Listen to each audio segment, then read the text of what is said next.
Tom yopish uchun O'zbekistonga yangi mahsulot kirib keldi. Shifrni tashing.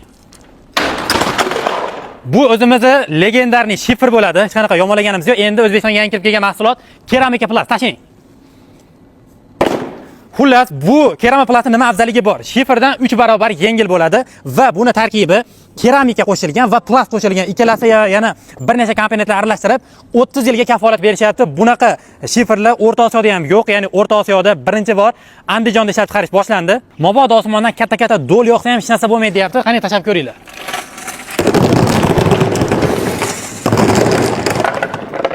Bo'ldi? Menimcha bunaqa katta do'l yoqmas ekan hech qayerda.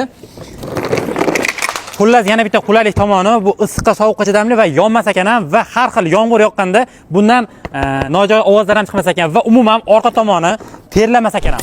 Bu keramaplast mahsulotini istalgan rangda ishlab chiqarib berisha oladi. Bir donasini razmeri 90 ga 1.60, 1.5 kvadratga yaqin bo'ladi va bir donasining narxi $7. 1 kvadrati taxminan $5 atroflarida tushadi.